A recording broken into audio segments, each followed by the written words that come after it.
자, 오늘 말씀은 여러분 잘 아는 이야기입니다. 이 이야기 안에 하나님의 메시지가 들어있고요. 이 이야기 안에 신학이 있습니다. 신학이 있다는 것은 우리가 깊이 묵상하고 또한 말씀을 연구해서 깨달을 수 있는 깊은 메시지가 있단 말입니다. 또는 하나님의 말씀을 왜곡하고 의롭되는 사람들에게 변론하고 방어할 만한 참된 진리의 방패가 들어있다는 뜻입니다. 그 몇 가지를 오늘 또 함께 들을 텐데요. 밤늦은 시간이고 참 제 마음도 그래요. 갈수록 설교 시간을 줄여야겠다 싶은데 그렇게 안 됩니다. 왜냐하면 하나님께서 부어주시는 것이 더 많아가지고 물론 절제가 필요하죠. 다 쓸모있냐?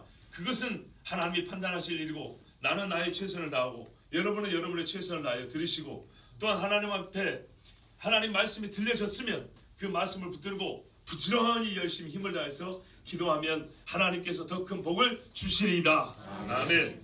39장 21절 23절에 보면 여호와께서 요셉과 함께 하시고 그에게 인자를 더하사 하나님이 함께 하시면 뭐가 있어요? 형통이 있고 인자가 있죠. 그죠? 간수장에게 은혜를 받게 하심에 하나님이 직접 상을 펴주진 않아요.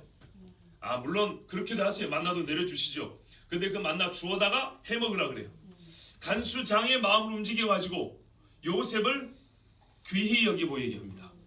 보이게 아니라 보게 합니다. 그래서 간수장이 옥중 제수를 다 요셉의 손에 맡김으로 이 사람이 일을 안 하겠다는 게 아니고 요셉이 그만큼 신실했다는 뜻입니다. 며칠 지켜보니까 그런 거예요.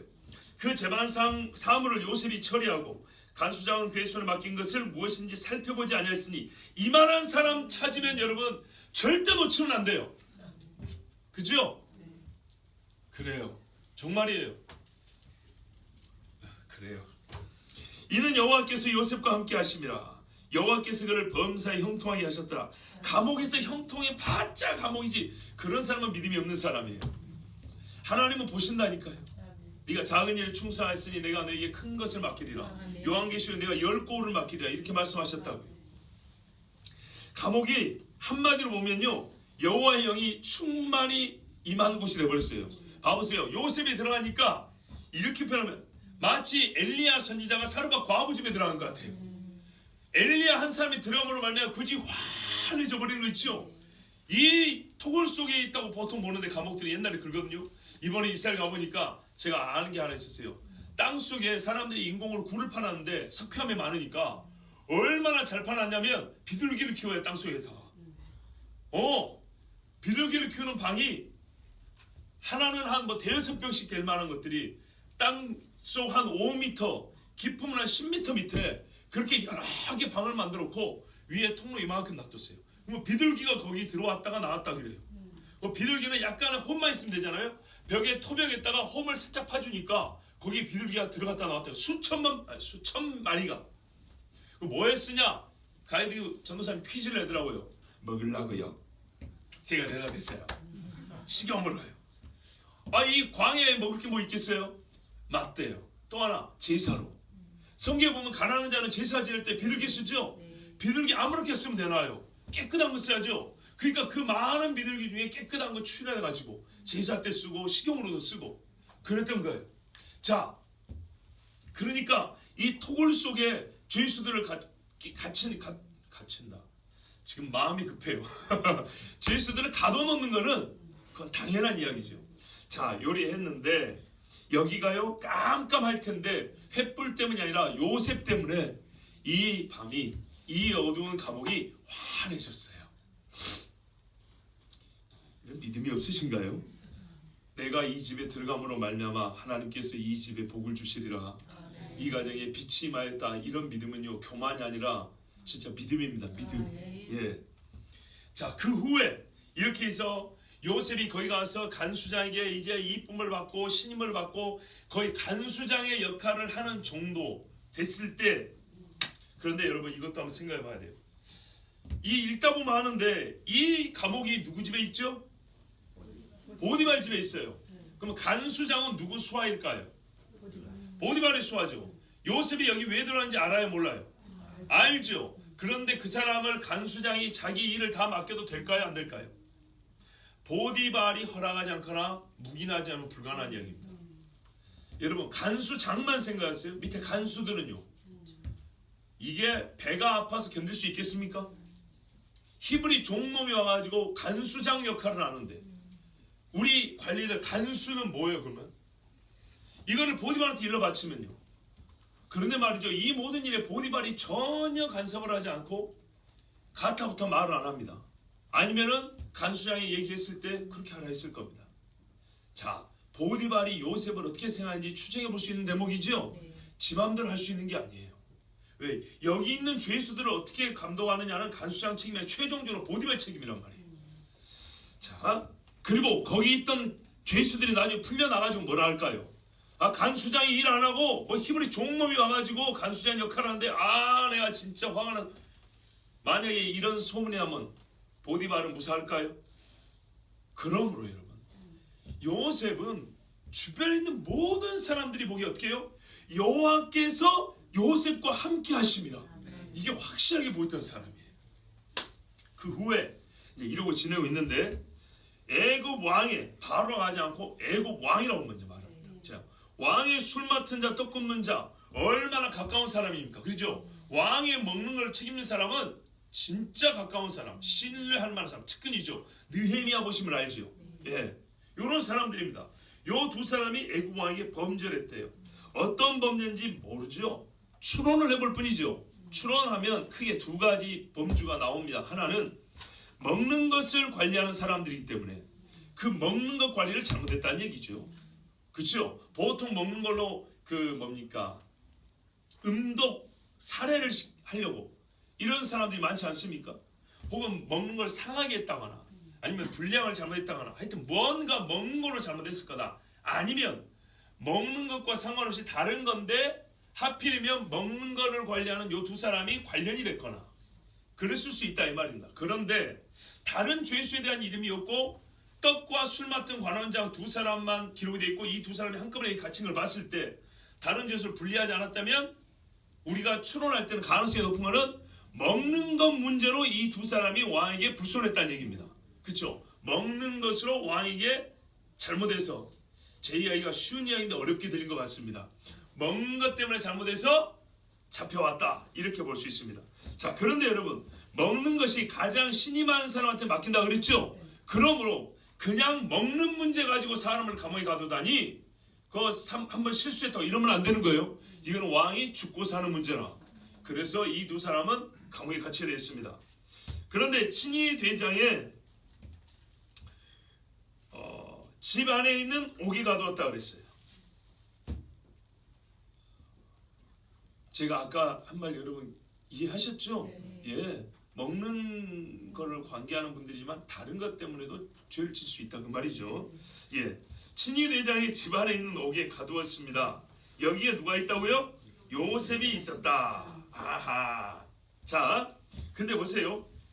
이 두 사람을 보디발의 집에 있는 감옥에 집어넣은 사람은 누굴까요? 예? 그렇죠. 권사님 크게 말씀하셔도 돼요. 바로죠. 3절 보세요. 2절의 주체는 바로입니다. 바로가 3절 그들을 가두니 그렇죠? 바로가 명령해가지고 그러니까는 바로가 직접 명령해서 무슨 말이죠? 어떤 의미로는 감옥에 갇힐 곳, 갇힐 감옥 정도까지 지정해 줄 정도로 꼭 그것이 확신할 수는 없지만은 이 두 사람을 가두게 한 것은 바로였다는 얘기입니다. 즉 이 감옥에 대하여 보디발이 모든 권한을 갖고 있는 건 아닙니다. 그렇죠?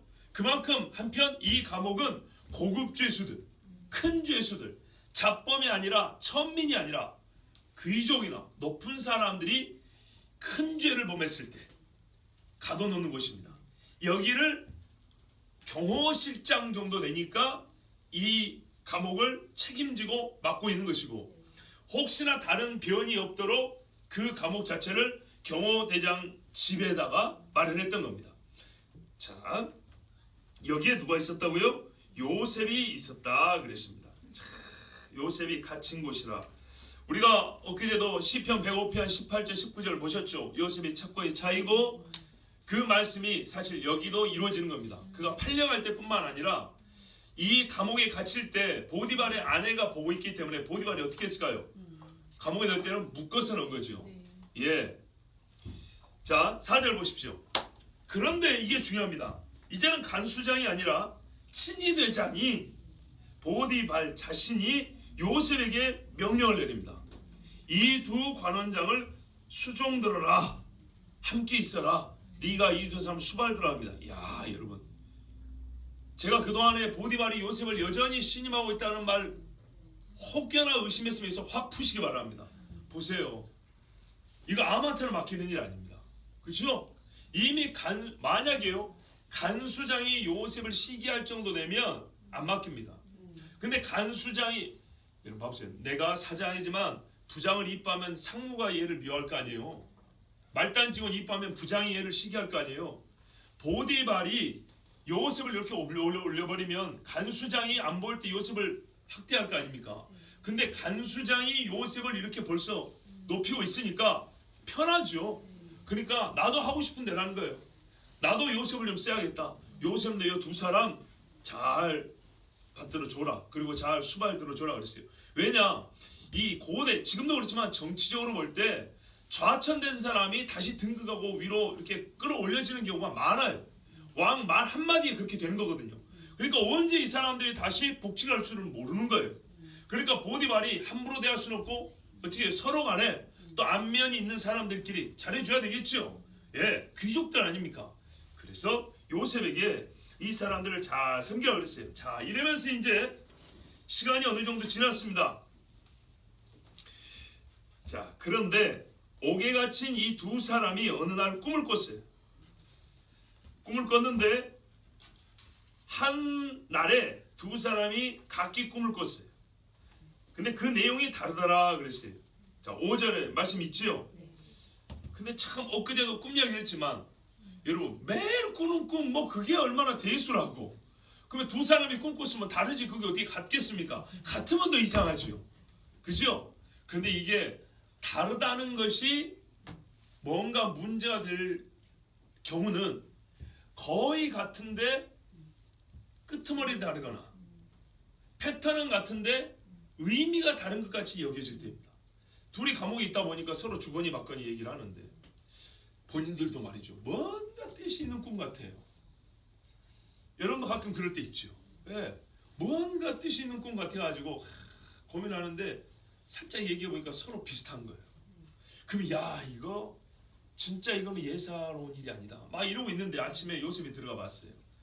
세숫물도 좀 받아줘야 될 것이고 뭐 그래서 이제 들어가 봤더니 근심에 미치는지라, 예, 슬퍼하고 있다 이 말이죠. 그래서 요셉이 보세요, 그 주인의 집에, 성경은 참 이런 걸 다 꼼꼼하게 적어주십니다. 그 주인의 집에 자기와 함께 갇힌 바로의 신하들에게 묻되, 그러니까 이 신하들 거의 동급으로 지금 여겨진 거 아닙니까? 어찌하여 오늘 당신들의 얼굴에 근심의 빛이 있나이까? 그러니까 이 감옥에 들어온 것도 사실 근심스러운데 감옥에 들어올 때보다 더 얼굴이 일그러져 있단 말이죠. 근데 별게 아니고 한낱 꿈이에요, 꿈. 이게 바로 현대인의 사고방식이에요.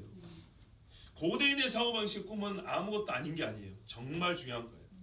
그런데 매일 꾸는 꿈이지만 특별히 이게 뭔가 영감이 있는 꿈들이 있어요. 이것은 감옥에 갇힌 일 못지않게 이 두 사람의 정말 밥맛이 떨어지고요, 살 의욕을 잃게 할 정도로 아주 큰 마음의 무거운 추화 같은 거였어요. 그러니까 요셉이 이걸 보고 무슨 근심 있냐고 물어봤어요. 자 여러분, 이렇게 물어볼 때 요셉은 상대적으로 어떻습니까? 근심이 있습니까? 아니죠. 요셉의 그 말의 어조는 말이죠, 상당히 뭔가 도와주고 싶고요, 그리고 밝은 느낌을 풍기죠. 예, 찰스 스윈돌 목사님이 이런 표현을 했어요. 당신의 삶의 기반이 무너지는 일이 있었을지라도 당신의 마음이 올바르다면 도움이 필요한 다른 사람을 민감하게 도울 수 있다는 사실은 정말로 놀라운 일이다. 요셉 자신도 터가 무너진 것 같아요. 그런데 내가 올바른 길을 가고 있다라고 여겨지는 사람, 그러니까 똑같이 삶이 와장창 무너졌는데 내가 죄를 지어서 무너졌고 내가 악을 행해서 무너졌다는 거하고 내가 의를 행함으로 이 고난을 당한다는 거하고는 다르다는 거예요. 누군가 괴로운 사람을 볼 때 자기가 죄 때문에 괴로운 사람은 도울 생각할 수가 없어요. 그런데 자기가 의로 말미암아 고난을 당한 사람은 희한하게 자기 아닌 다른 사람께는 내 코가 석자인데도 불구하고 다른 사람이 고난할 때 돕고 싶은 이 선한 마음이 이게 나온다는 얘기입니다. 이게 바로 고난이라도 사람이 어려움을 당할지라도 악을 행함으로 당하는 고난이냐 의를 행함으로 겪는 고난이냐 큰 차이입니다. 자, 그러므로 생각해 보세요. 내가 힘들지만 불쌍한 사람을 보면 돕고 싶으냐? 정말 나보다 못한 사람을 보면 내가 그를 흉보는 것이 아니라 감싸주면서 참 그의 부끄러움을 내가 감춰주고 싶으냐? 이것이 내가 지금 옳은 길을 가고 있느냐, 내가 하나님 앞에 참 악인이냐 의인이냐를 자기 스스로 검증해 볼 수 있는 하나의 방법이기도 합니다. 자, 그들이 요셉에게 말을 합니다. 우리가 꿈을 꾸었으나 이를 해석할 자가 없도다. 여러분, 먼저요 내용 보기 전에 이 대화가 된다고 생각해 보세요. 지금 신분 차이가요 어마어마한 거예요. 쉽게 말해서 야 깜빵했다고 니하고 나하고 같은 줄 알아. 그런데 이 두 사람이 아주 편하게 요셉을 대하죠. 무슨 말입니까? 고대 사회입니다. 그런데 요셉이 이 두 사람에게도 친구처럼 서로 대화가 될 정도로 요셉은 그러니까 여호와를 경외하는 사람이 모든 면에서 온전해지거든요. 자기 주변에 신분이 높고 많은 지식이 있고 권력이 있는 사람이나 또는 다른 종들이나 어떤 사람이 옆에 있어도 그 모두에게 어떻게 해요? 친구가 될 수 있을 만한 이런 하나님의 그 인간다움의 온전함을 하나님이 갖추게 하시고 이거를 좀 이렇게 잘하게 하시는 분이 하나님이십니다. 하나님의 말씀대로 살면 사람이 더욱 사람다워져요. 그리고 많은 사람과 함께 친구가 될 수 있어요. 자, 이 높은 사람들이 요셉에게 솔직하게 얘기합니다. 야, 꿈꾸어서 그런다. 애매! 그깟 꿈 가지고 이렇게 안 하죠. 그런데 야, 해석할 사람이 없다. 성경에 유일하게 여기만 나오는 단어랍니다. 그게 어떤 의미인지는 잘 모르겠는데 뭐 다른 표현도 있죠. 해석이라는 말은 성경에 여러 번 나오니까. 그런데 여기서 이제 고유하게 쓰인 어떤 단어를 썼는데 그만큼 이 두 사람에 있어서 오늘의 꿈은 해석이 너무 궁금했고 정말 중요한 의미가 있다. 즉 계시가 있다고 생각했던 것입니다. 그때 요셉이 뭐라고 말합니까? 우리 함께 읽어봅니다. 해석은 시작. 해석은 하나님께 있지 아니하니까 청하건대 내게 이르소서. 아멘. 해석은 하나님께 있는데 왜 나한테 이르라 그럽니까? 아니죠, 집사님. 아직 해석해 본 적 없어요. 공식적으로. 지 꿈을 못 알아먹고 아주 자랑만 했지 기분 좋아서. 그렇죠? 여기서 요셉의 꿈 해석 능력은 처음으로 드러납니다. 물론 하나님께 주신 것을 받아서 말한 것이죠. 자, 이 말씀이 오늘 전체 말씀 중에서 가장 중요합니다. 그래서 이 말씀을 제가 좀 깊게 보겠습니다. 자, 첫째, 해석은 하나님께 있지 아니하니까. 여러분, 꿈의 해석이 하나님께 있다는 말은 꿈을 주신 이가 하나님이라는 것을 알아야 합니다. 꿈을 주신 이가 하나님이라는 뜻입니다. 하나님이 누군가가 하나님 자기가 아닌 누군가가 꿈을 계시해 줬는데 알려주기만 하는 분이라. 그렇다면 어떤 일이 벌어집니까? 그 꿈을 준 누군가가 이 일을 계획하고 주관하는 자이고, 그렇죠? 바로 그가 인간의 생사화복을 정하고 보여주고 자기 뜻대로 행하는 신입니다. 하나님은 전지전능한 신이 아닙니다. 하위 신이 되고 그 신의 종 같은 신이 되어버립니다. 알려만 주는 신이라면. 그렇지 않겠습니까? 자, 또 꿈은 사람의 생사화복에 관하여 세상 나라에 관하여 그걸 또 장래에 있을 일을 말해줍니다. 즉 꿈은 대개 과거의 회상이 아니라 메시지가 있는 꿈들은 예언적입니다. 그렇다면 예언을 누가 합니까? 그 예언의 내용을 누가 가르쳐주냐고요? 오직 살아있는 신만이 할 수 있는 겁니다. 그렇기 때문에 하나님만이 예언하시고 그 예언을 우리에게 보여주십니다. 그런데 예언은 다른 신이하고 그 예언의 내용만 풀어서 말하는 게 하나님이 하신 일이다. 그러면 하나님은 어떻게 되죠? 하나님은 신이 아닙니다. 높은 신이 준 꿈을 풀어서 알려주기만 하는 전달자에 불과합니다. 그래서 요셉의 말은 여호와 하나님이 해석을 한다는 말은 이 꿈을 주신 이가 하나님이라는 뜻입니다. 자, 이것은 성경이 스스로 증언하는 바입니다. 성경은 성경 해석한다고 그랬죠? 단어 대 단어가 아닙니다. 대개는 사건 대 사건 안에서 그 단어를 어떻게 해석하는지를 성경이 보여줍니다. 다니엘 2장에 보면, 이 창세기 41장 25절 28절에 보면 바로가 꿈을 꾸지 않습니까? 그때 바로가 꿈을 꿨을 때 요셉이 나와서 해석을 해줍니다. 그런데 해석할 때 그냥 해석만 한 게 아닙니다. 이렇게 말합니다. 하나님이 그가 하실 일을 바로에게 보이심이니이다. 꿈을 누가 줘요? 하나님이 주신 거예요. 요셉 본인에게 준 것도 하나님이 주신 거예요. 41절 28절에도 하나님이 그가 하실 일을 바로에게 보이신다 함이 이것이라 하면서 해석을 해준 거예요. 보세요. 하나님이 너에게 할 일을 보여줬기 때문에 해석도 하나님이 할 수 있다. 그래서 그 해석을 내가 하자면 바로 이것이다 이렇게 말하는 거예요. 해석의 내용이, 꿈의 내용 해석이 하나님이 하실 일을 보이셨다는 이 두 문장이 싸고 있어요.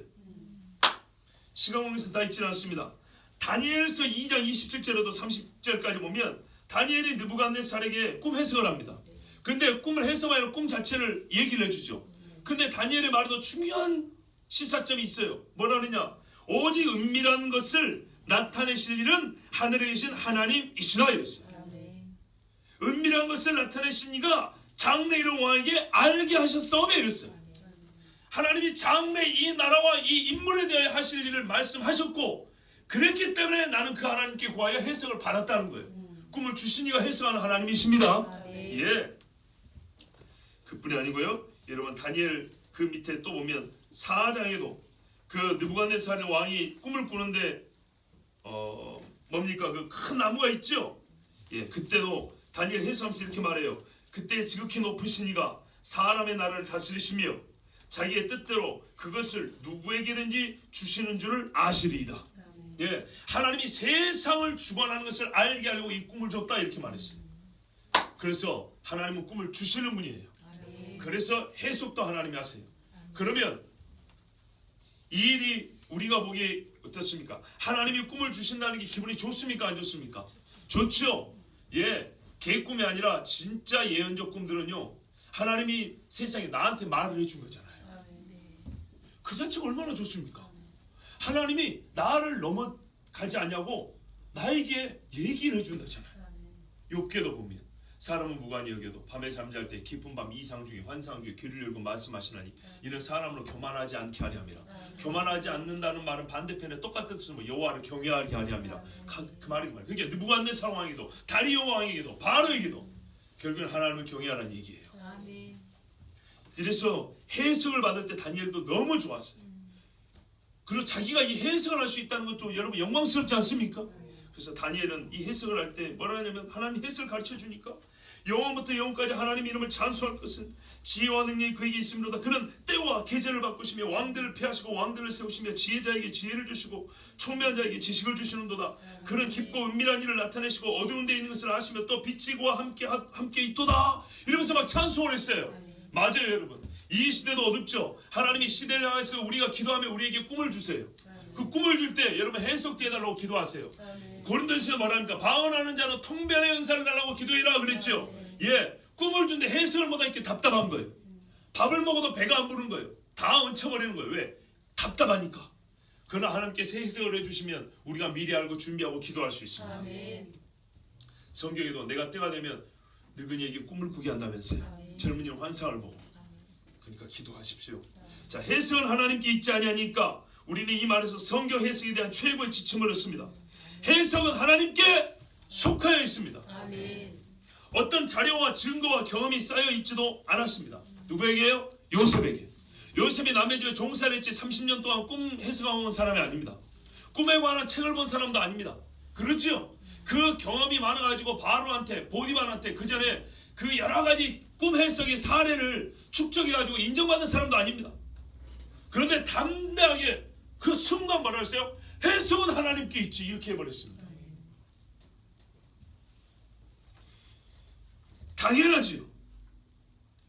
여러분 큰 것이나 작은 것이나 성경의 가장 어려운 부분이나 가장 쉬운 부분이나 해석은 누구에게 있어요? 하나님께 있어요. 이런 믿음으로 성경 봐야 돼요. 그리고 그것을 자기에게 주실 것을 확신했어요. 선지자였습니까? 아니요. 부흥사였습니까? 목사였습니까? 교수였습니까? 꿈 전문 해몽가였습니까? 전혀 아니었습니다. 그냥 종이었어요. 그냥 종인데 그에게 무슨 어휘집이 있었습니까? 선구사전이 있었습니까? 신학책이 있었습니까? 아니요. 아무것도 없었어요. 이게 여러분 근데 이게 표준이에요. 이게 표준 스탠다드랍니다. 하나님의 사람들은 어떻게 해요? 하나님의 계시를 풀 때는 어떻게 한다고요? 해석은 하나님께 있습니다. 이러고 시작하는 거예요. 오해하지 마세요. 지멋대로면서 영해난다 그런 말이 아니에요. 그러나 이 말은 결국 하나님의 영감이 있어야 한다는 말이에요. 지멋대로 영해한다는 말하고 영감이 있어야 하나님의 뜻을 알 수 있다는 건 분명히 다른 말이에요. 근데 요것은 확실히 있었어요. 그 어떤 삶의 말에도 하나님이 주신 꿈이니까 하나님의 영으로 주신 것은 하나님의 영으로 비추심을 받으면 풀 수 있다. 이해할 수 있다. 이것이 확신이었어요. 베드로도 그렇게 말합니다. 모든 예언은 성령으로 주신 것이다. 하나님의 영이 감동을 주시니 사람이 사사로이 풀지 말았어요. 그 말은 무슨 말이에요? 사람이 사사로이 어떤 수준에 사람의 수준에 멈추지 말고 성령의 도우심을 받아야 한다는 얘기예요.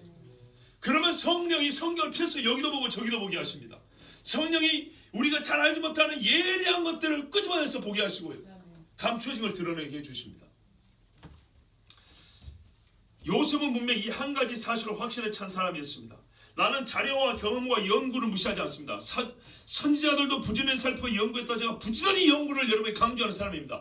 그럼에도 그 연구의 바탕에 궁극에 성령이 함께하지 않으면 절대로 하나님의 뜻은 알아낼 수 없습니다. 해석은 하나님께 있지 아니하니까 해석은 하나님께 의지해 얻을 수 있는 겁니다. 사람이 살고 죽는 것은 하나님께 달려있지 않습니까? 여러분 살고 죽는 제일 큰 건 하나님께 있다면서 해석은 하나님께 안 있어요? 이런 교만한 사람이 어디 있어요? 제가 단언하지만 목사로서 나 그리스도인으로서 내 신앙과 양심과 정말 짧은 시간이지만 신앙 연구의 경험까지 모든 것을 다 걸고 화가 나건대 그 누구도 하나님을 경외하고 순전한 마음으로 하나님의 말씀을 읽는 자보다 더 주의 말씀을 바르게 해석하는 자가 없습니다. 어린아이처럼 아버지의 말씀을 받는 자보다 더 바른 해석자는 없습니다. 하나님께 기도하여 성령의 감동을 받는 자, 그 사람보다 성경을 더 권위 있게 읽는 사람이 없고 정말 하나님 앞에 무릎을 꿇고 모르면 가르쳐달라고 무릎 겸손한 자보다 하나님의 말씀을 더 온전히 이해할 수 있는 사람도 없습니다. 시몬을 보세요. 뭐가 대단합니까? 근데 그 입에서 나온 말은 예언이며 하나님의 말씀은 딱딱 들어맞습니다. 야곱도 보세요. 얼마나 참 별 볼 일 없이 산 인생이 길었습니까? 그런데도 나중에 그 자녀 12명을 놓고 예언하고 유언했는데 하나라도 틀린 거 있습니까? 우리가 나중에 그 여호수아와 함께 가나안에서 땅 분배할 때부터 벌써 이게 성취되는 걸 볼 수 있잖아요. 그러나 우리가 하나님의 영이 사로잡히지 아니하면 마음이 멀면 하나님 우리를 눈이 어둡게 한다 그랬어요.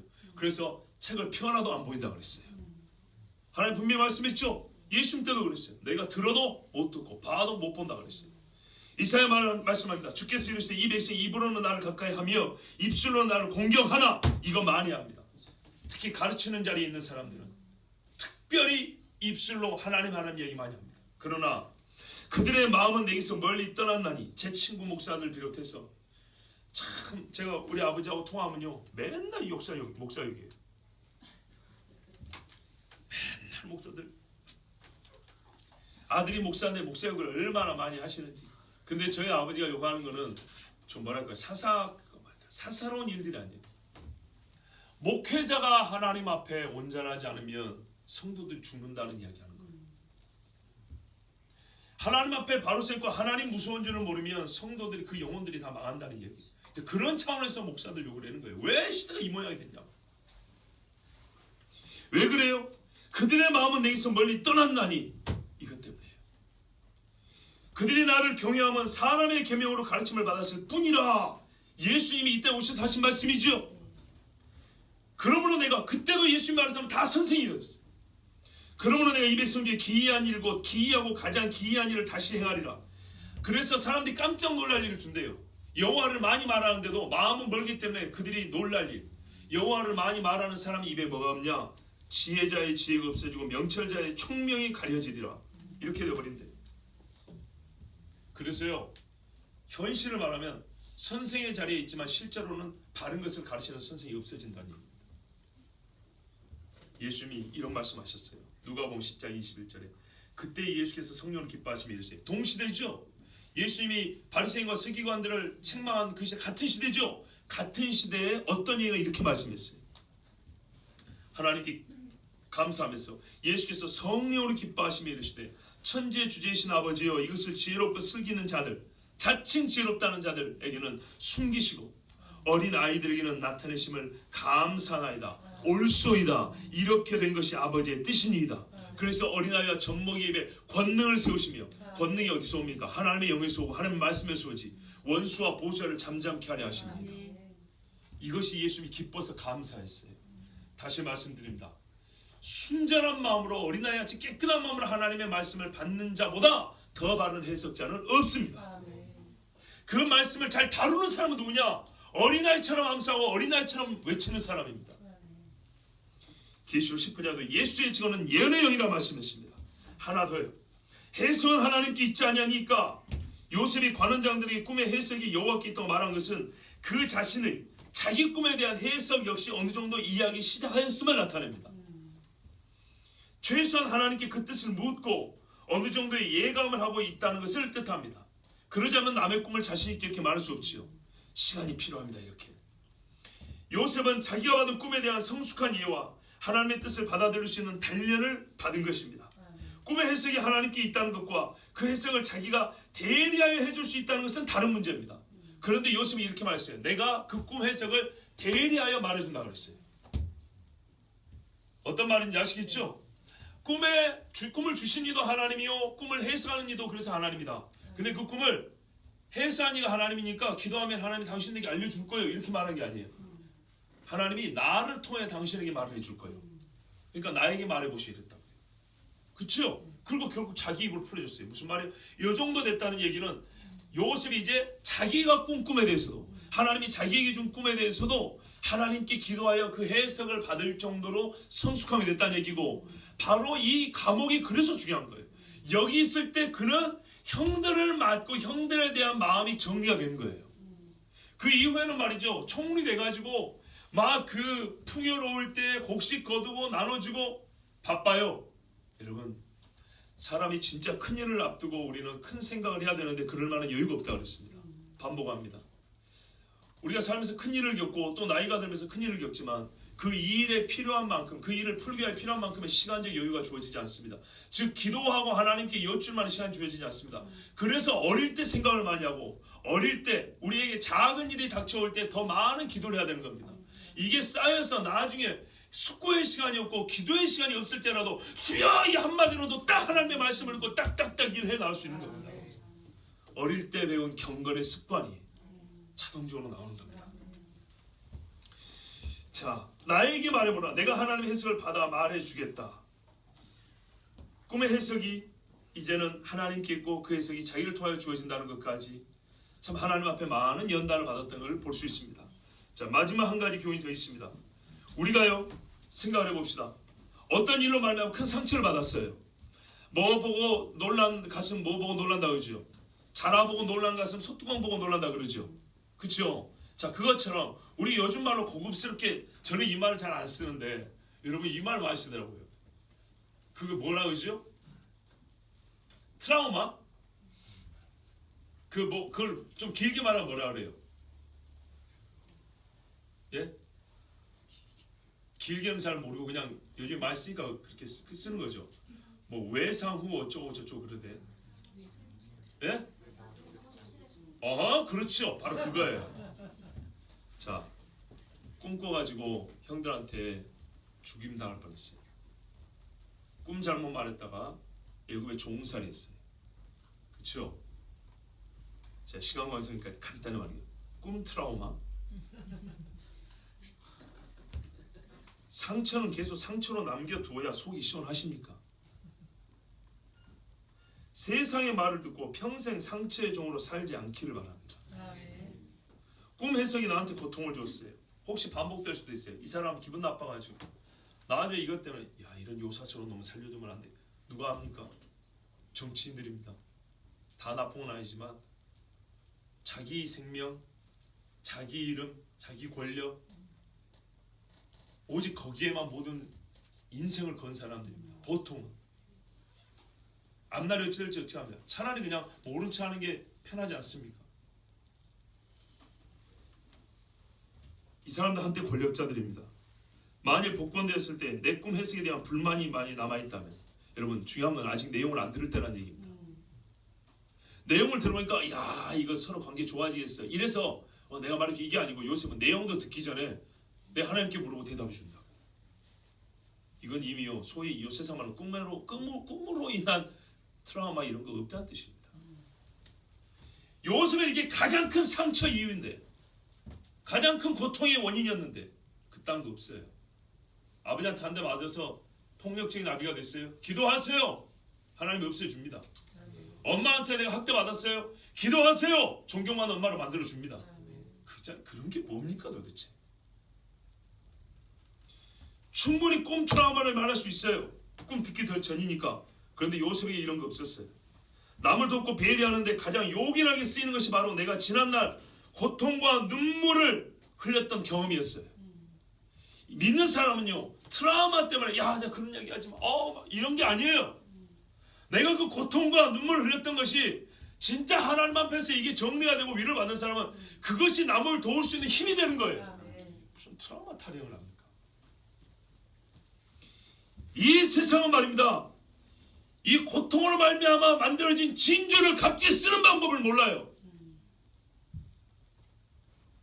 하나님은 트라우마 같은 거 가르치지 않습니다. 마귀의 그물에서 벗어나길 바랍니다. 고통의 눈물이 만들어내는 이 빛나는 진주는 많은 삶의 빛을 비춰줄 수가 있어요. 9절 보십시오. 술 맡은 관원장이 꿈을 얘기했어요. 이제 다 들은 말씀이죠. 이 사람이 포도즙을 짰대요. 발효된 포도주가 아닙니다. 짜서 준 겁니다.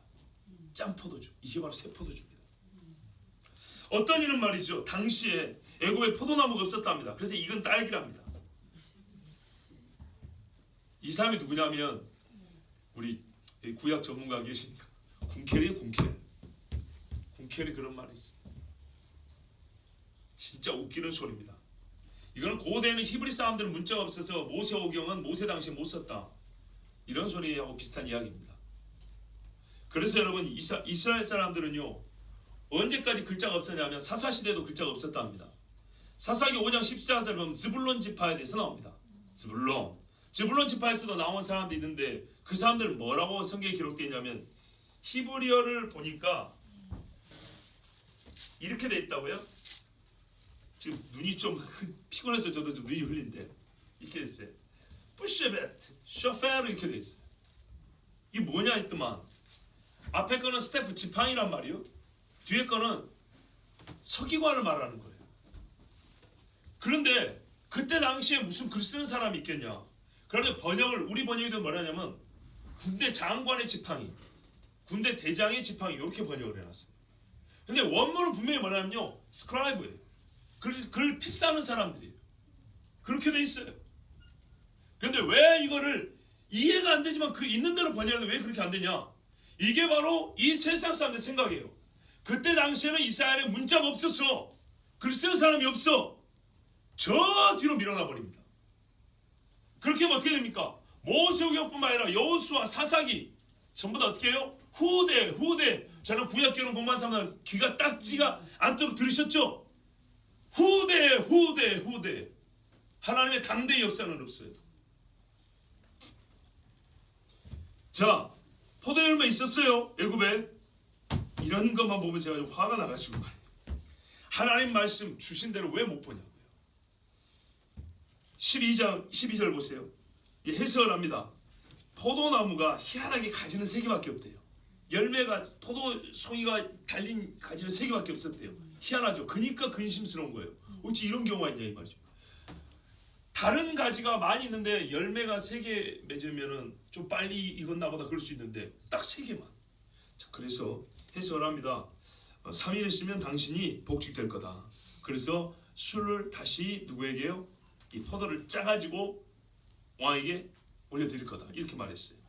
그러면서 14절 보면 당신이 잘 되시거든 나를 생각하고 내게 은혜를 베풀어서 내 사정을 바로에게 아뢰어 이 집에서 나를 건져주소서. 나는 히브리 땅에서 끌려온 자요 여기서 옥에 갇힐 일은 행하지 아니하였나이다. 오늘 여러분 제가 신학적인 이야기가 참 얘기 많이 나오는데요. 오늘 두 번째로 중요한 본문입니다. 14절 15절입니다. 여러분 먼저 요셉의 인간적인 부탁을 보지요. 나는 이래서 좋다니까 성경이. 요셉도 사람이고 다윗도 사람이고 야곱도 사람이고. 여러분 나를 이 집에서 좀 건져 주십시오. 말 좀 잘해가지고. 이게 요셉의 허물이라고 해야 될까요? 그렇지 않습니다. 여러분 우리는 이미 보디발의 아내의 죄에 대하여 요셉이 입을 열지 않았다는 거 압니다. 그죠? 그 정도 인물 돼요.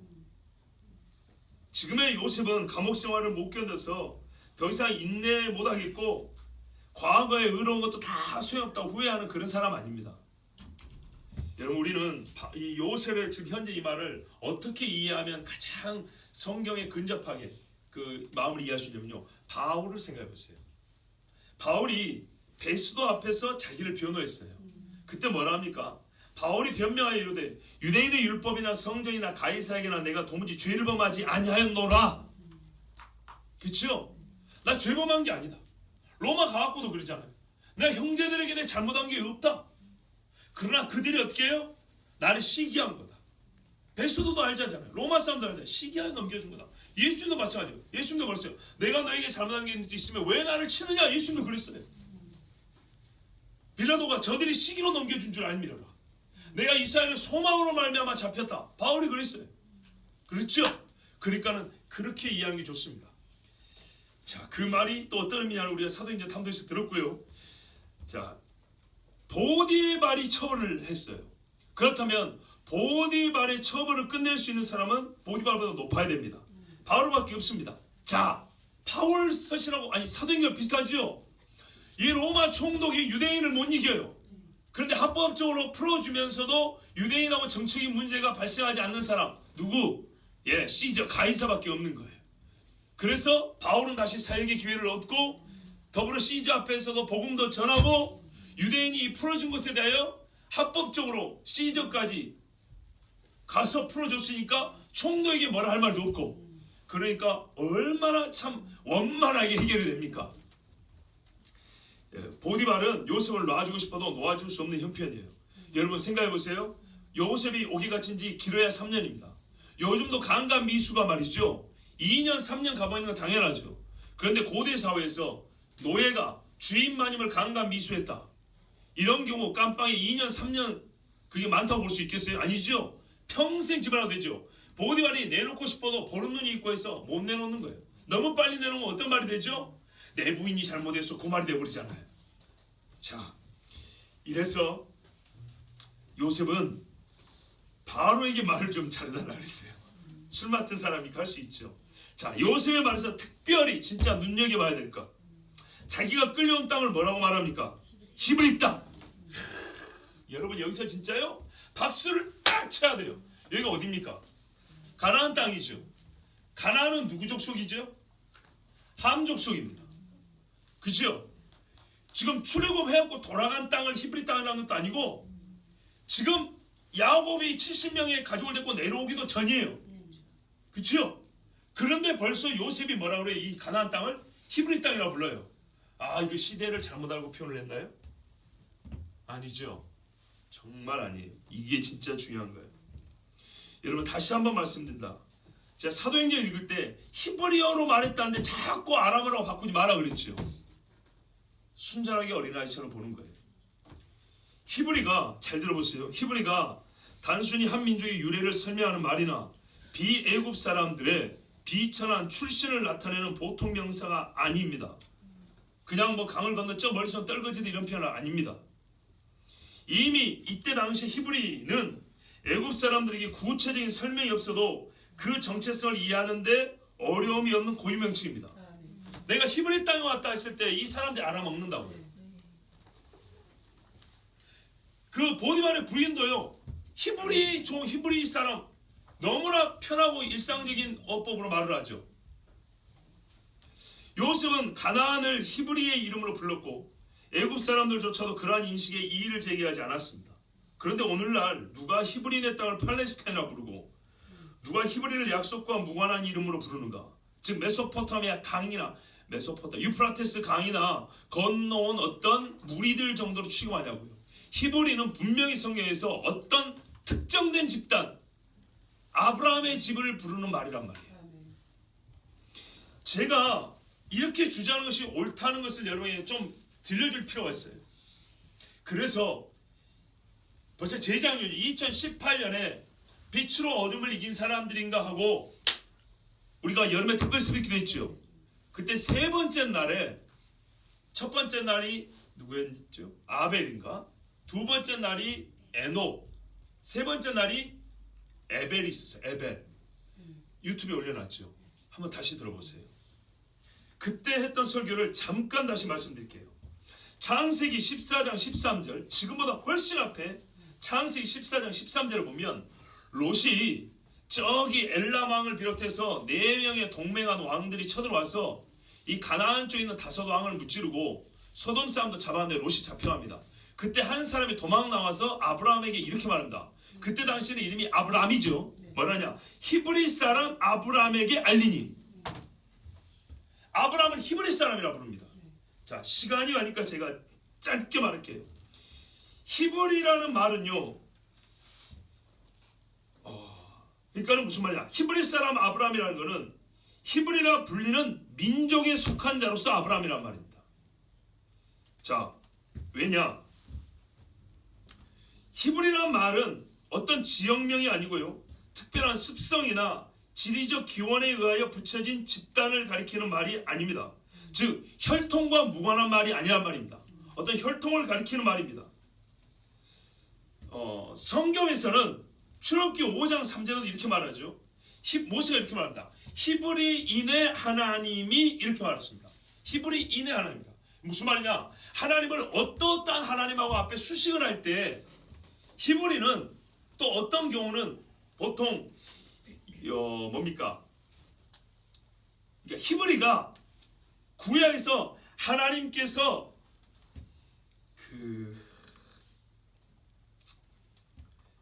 다시 말씀드릴게요. 차분하게 하겠습니다. 너무 급하게 안 하고 다시 말씀드릴게요. 구약에서요, 하나님께서 무슨 하나님 이렇게 불려질 때 어떤 역사적 특징으로 불려지거나 어느 지역에 속한 자들의 하나님, 이렇게 어떤 역사를 경험한 사람의 하나님, 또는 어느 지역에 속한 자들의 하나님, 이렇게 불려진 적은 별로 없고, 하나님은 인격적 관계를 직접 맺은 자들의 하나님, 이렇게 불린단 말입니다. 예를 들면 이스라엘의 하나님, 아브라함의 하나님, 이삭의 하나님, 이렇게 불린단 말입니다. 그렇다면 히브리인은 하나님과 개인적으로 언약적 관계에 속한 누군가를 가리킨다고 보는 것이 합리적입니다.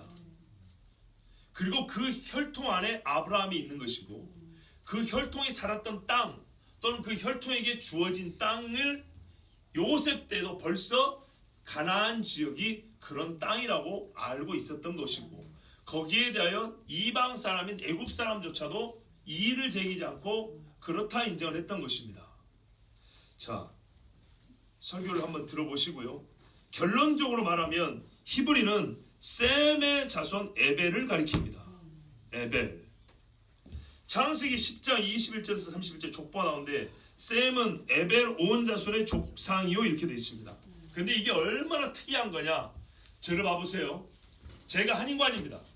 제 아들이 한정아입니다. 그죠? 제가 나중에 아들 낳고 내려가겠죠. 그러면 이렇게 말이죠. 한인관은 한정아의 모든 자손의 조상이요. 말이 되죠. 그죠? 다시 들어보세요.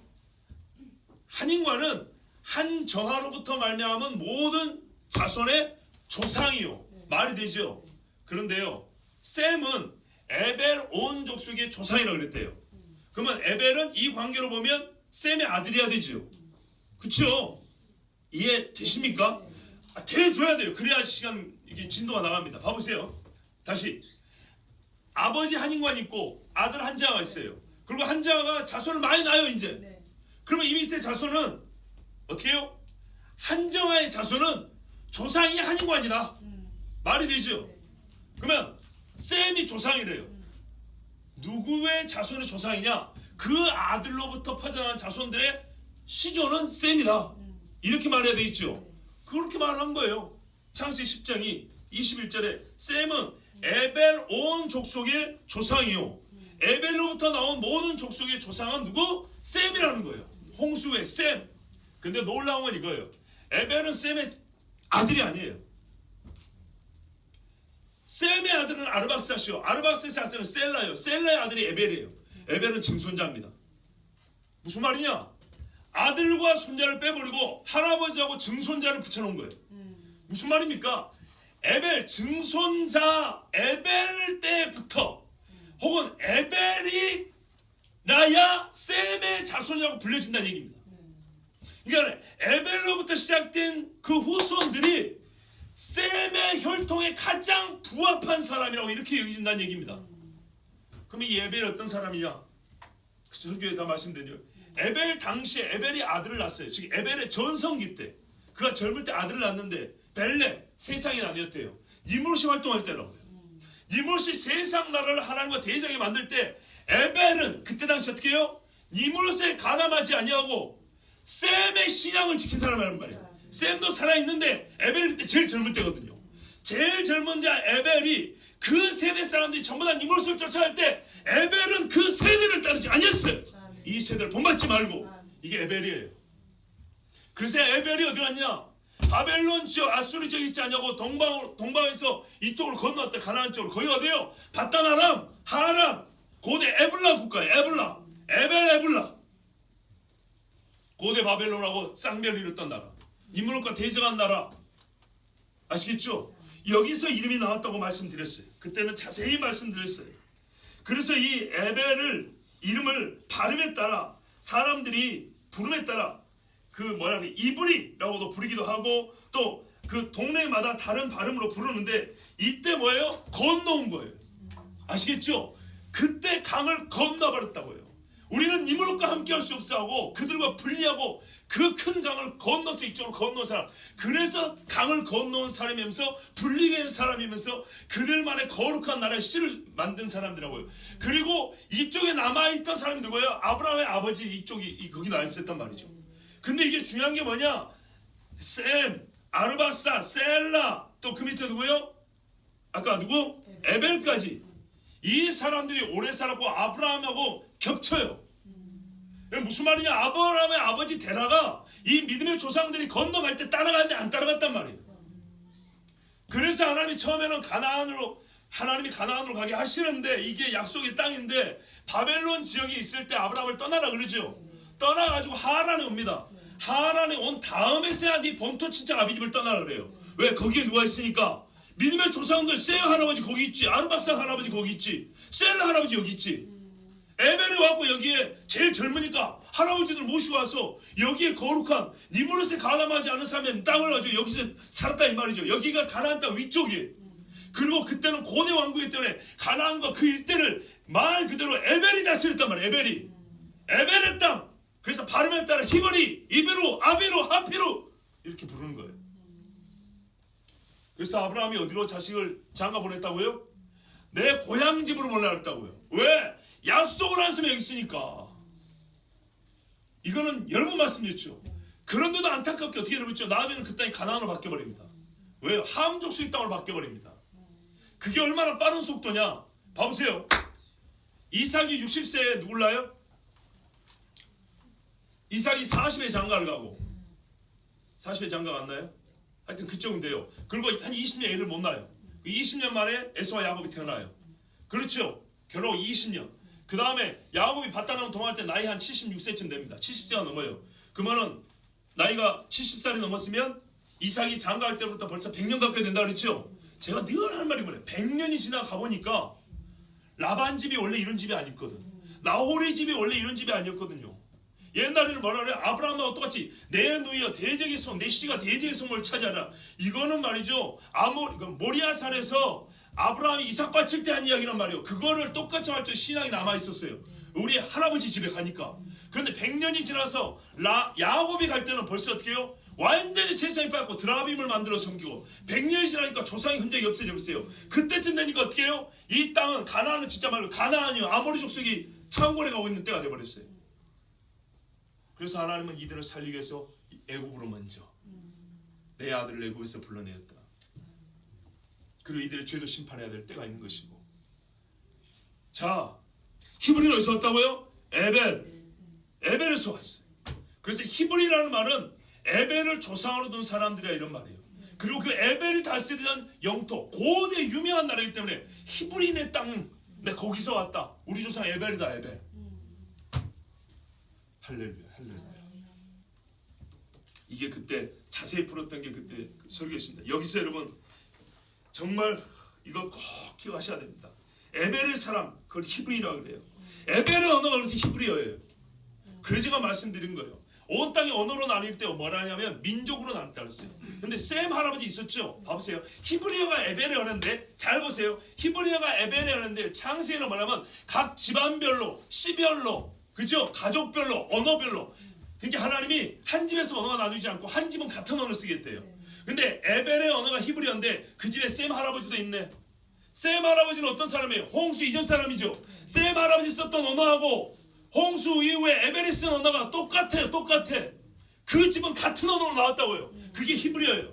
그래서 거짓말이야. 논리적으로 볼 때 히브리어가 하나님이 인간을 만들어서 처음 주신 언어라고 말하는 거예요. 셈의 하나님을 찬송할지로다. 자, 신학적 쟁점 중에 한 가지 더 짚고 나갑니다.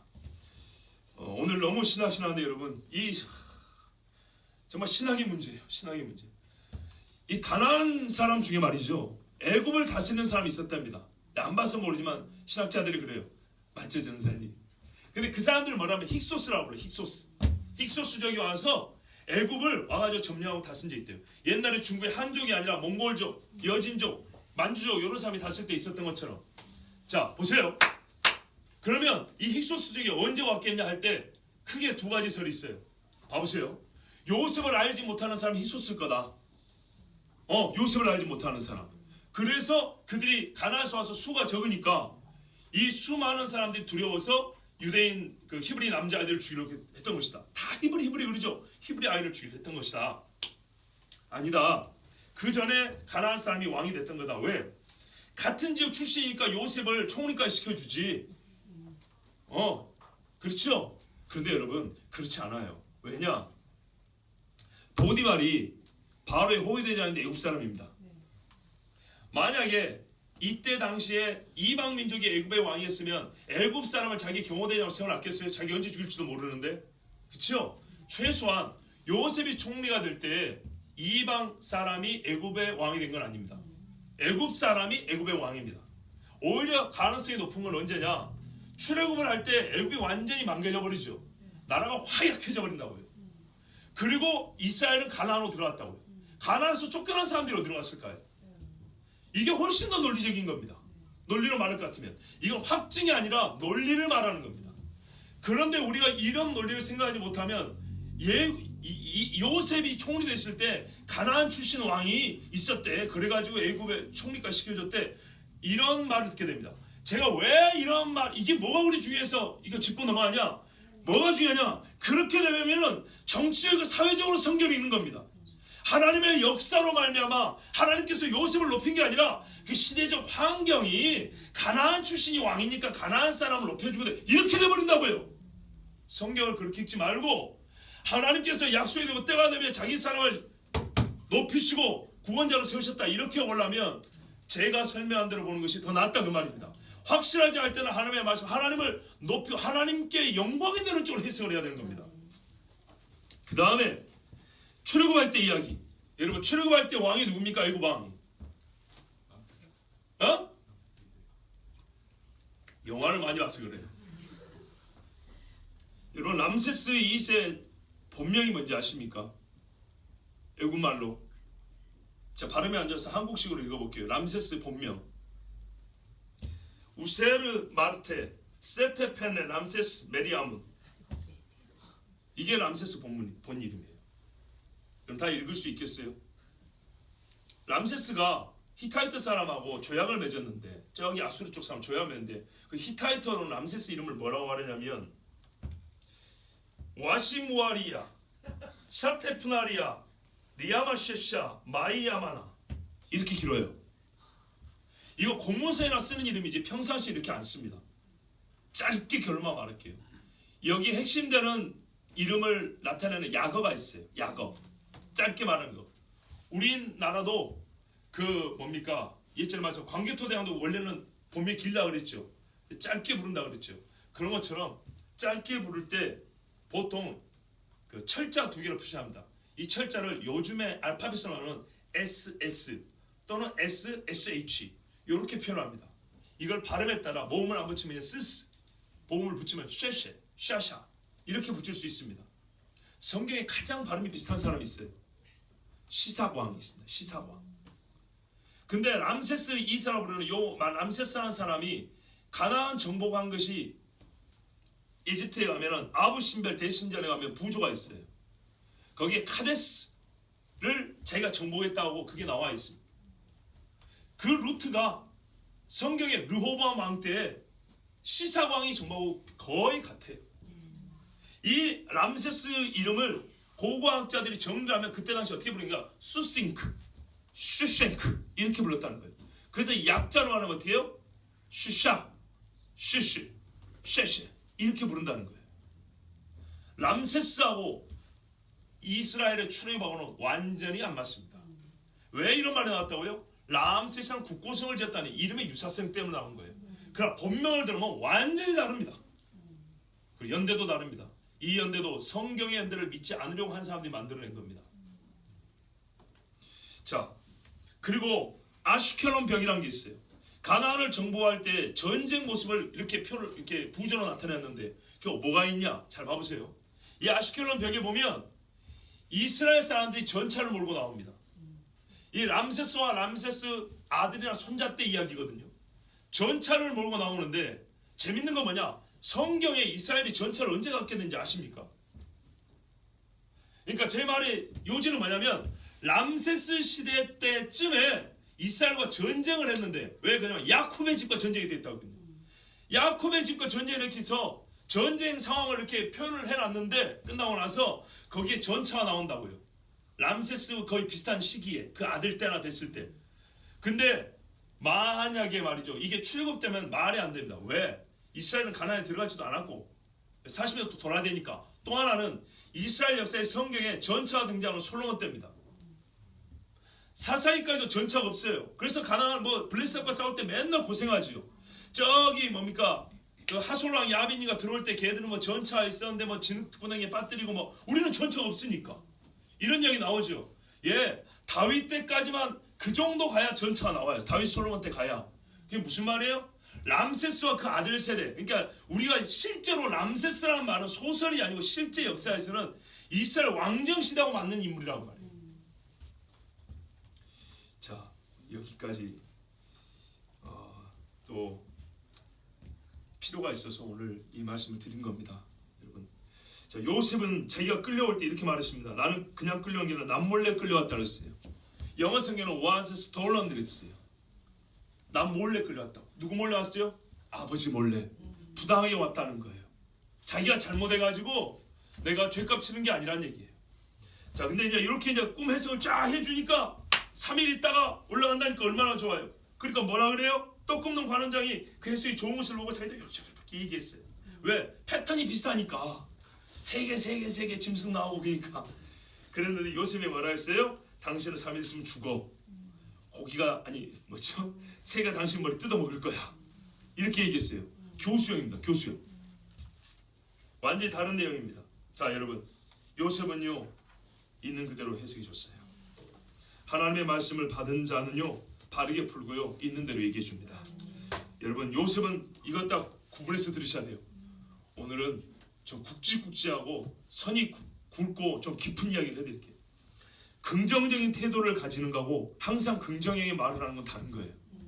요셉은 긍정적인 태도를 가진 사람이지만 긍정형으로 말을 끝내는 비현실적 긍정형은 아니었어요. 긍정적인 태도를 가진 것과 사실을 직시하고 사실과 관계하여 사는 것을 인정하는 것은 구분해야 합니다. 제3일은 바로의 생일이었습니다. 그래서 바로가 사면을 하든지 처형을 하든지 이 두 사람을 끌어올렸습니다. 그래서 자기 앞에 땅을 놓고 고개를 들라 했겠죠.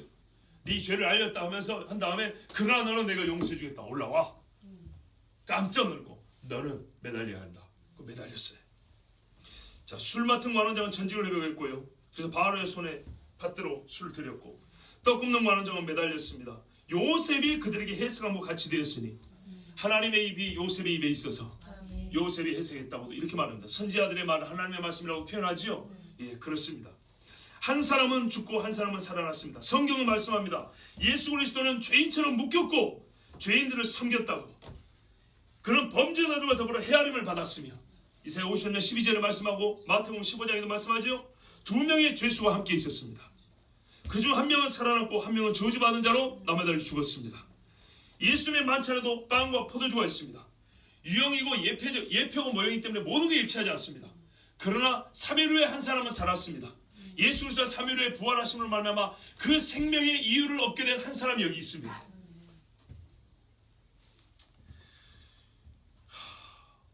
바로 그렇습니다.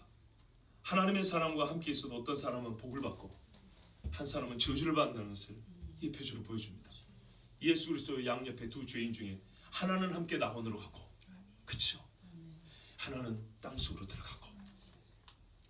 술 맡은 관원장이 요셉을 기억하지 못하고 그를 잊었더라. 인간은 은혜를 쉽게 잊어버립니다. 이게 잊을 일입니까? 그러나 기본적으로 우리는 은혜를 많이 있습니다. 여러분 인정하셔야 됩니다.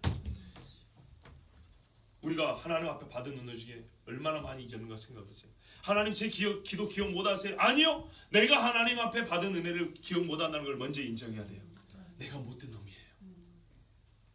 요셉의 처지 매우 실망스럽게 절망에 이를 수밖에 없는 상황인 것을 우리가 압니다.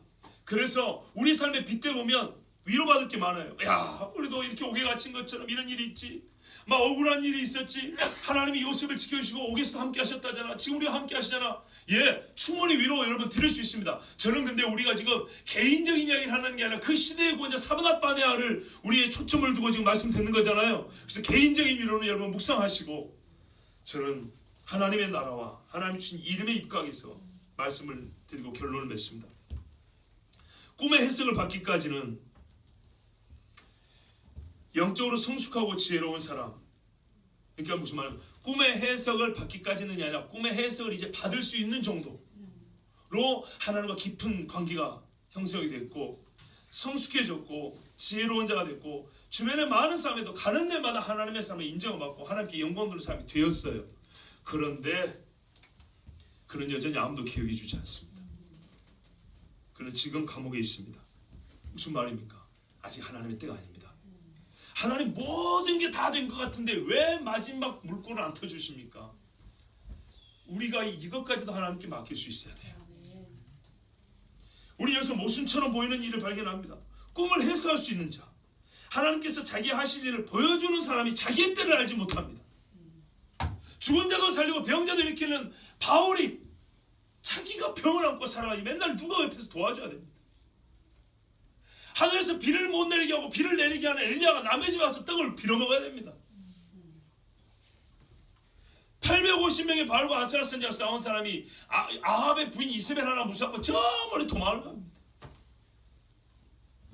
그래서 성경은 꾸민 이야기가 아니에요. 실제. 한마디로 요셉은 자기의 때를 지금 모릅니다. 그죠? 몰라요. 당신은 3일 후에 가는데 이 사람은 부탁을 하지 않습니까? 자기의 때가 언제인지 모르는 게 부탁을 하는 거예요. 그죠? 이 얼마나 답답합니까?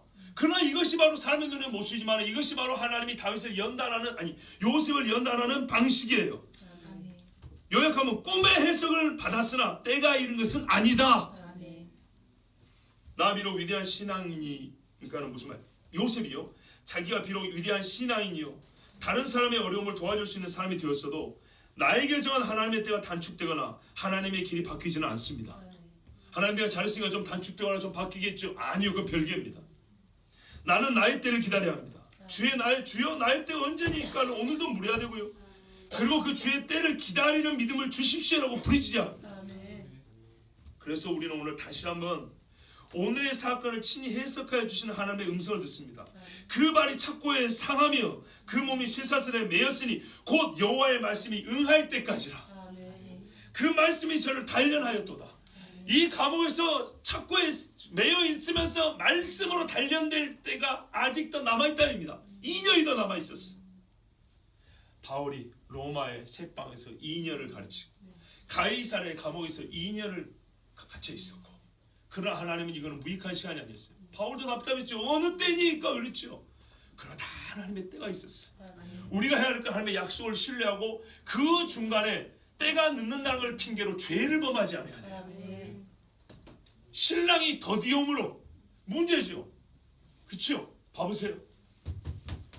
신랑이 일찍 온다고 생각하는 사람도 있었어요. 안 온다고 생각하는 인간들도 문제인데, 열처녀는 일찍 올 거라고 이 사람은 깨어 있었던 거죠. 일찍 올 줄 알고 막 기다렸는데 안 와. 그러니까 그 중에 5은 기름 떨어져 버린 거예요. 준비 안 했어요. 이런 역설도 있는 거예요. 모르는 것도 아니고 주님 오시지 말한 것도 아니에요. 막 너무 사명하고 일찍 오시옵소서 안 와버려요. 그러나 거기서도 과연 그 늦은 때에 오시는 주님도 기다릴 수 있어야 되는 거예요. 대부분의 사람에게는 하나님 예수님이 일찍 오시는 거지만, 깨어있는 사람에게는 너무 더디다고 할 수도 있어요. 그러나 그 모든 때는 하나님이 정하신 거죠. 그걸 신뢰할 수 있어야 하나님의 사람이고, 그것을 온전히 신뢰할 때까지가 하나님의 말씀이 우리를 단련하는 시간인 거예요.